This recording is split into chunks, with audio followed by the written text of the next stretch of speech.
Copenhagen Business School ligger i Københavnsområdet, og vi har i dag ca. 17.000 studerende på vores campus. Det ligger jo som en af vores strategiske grundpiller, at som business school i København, der samarbejder vi også med erhvervslivet. Da vi skulle i gang med vores nye mailsystem til de studerende, der var det også rigtig magtpåliggende, at vi lavede et ordentligt analysearbejde, inden vi valgte den leverandør og det system, vi nu skulle bruge til vores nye mailplatform. Det CBS var specielt interesseret i forhold til funktionalitet og applikationer, var kalender og mail. Udover det var de interesseret i at have en platform, som kunne tilgås med en tyk klient, altså mulighed for at få adgang fra de PC'er og de hjemme-PC'er, som brugerne havde. Udover var de interesseret i at få adgang via mobile enheder, som også var et kardinalpunkt for, at de valgte den her løsning. Vi udvalgte på egen hånd 2 aktører, som vi ville snakke med omkring en proof of concept på 2 mailløsninger i skyen.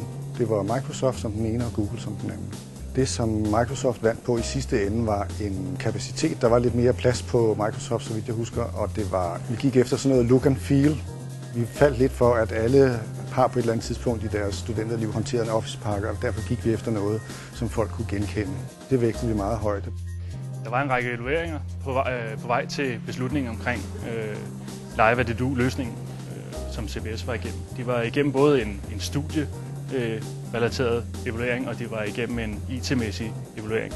De studerende, jamen, de var selvfølgelig interesserede i at få et produkt, de kendte i forvejen. De var interesserede i at få genkendelighed. Og det havde de i allerhøjeste grad i forhold til Live at Edu-løsningen, fordi de kender den generelle Office-platform. Så det har været en meget glidende overgang, og vi har været meget glade for løsningen som sådan. Vi hører næsten ingenting fra de studerende, og det tager vi som et tegn på, at det har været en succes.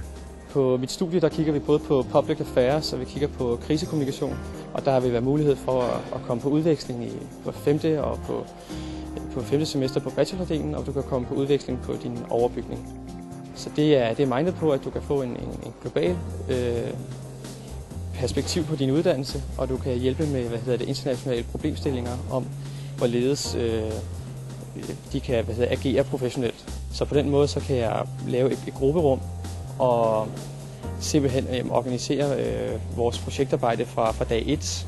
Det er jo tit måske, at man ikke lige får samlet gruppen, så det er super enkelt at sende dem en invitation til et grupperum.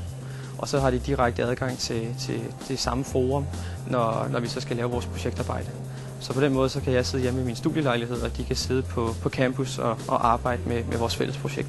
Ja, da vi valgte Live at Edu-løsningen som mailsystem til vores studerende, der var det første gang, at vi prøvede at have en løsning med cloud computing i så stor skala. Det har jo gjort, at vi godt tør kigge i den retning med hensyn til kommende udviklingstiltag. Altså lige nu går vi og overvejer, om ikke vi skal lave en lignende cloud-baseret løsning til vores afgangende studerende. Hvis vi kunne tilbyde dem et alumni-system, som de kunne bruge til platformen for at tale med hinanden og holde kontakten med CBS, så synes jeg, det kunne være et rigtig fint videre skridt ud af en cloud-strategi for os.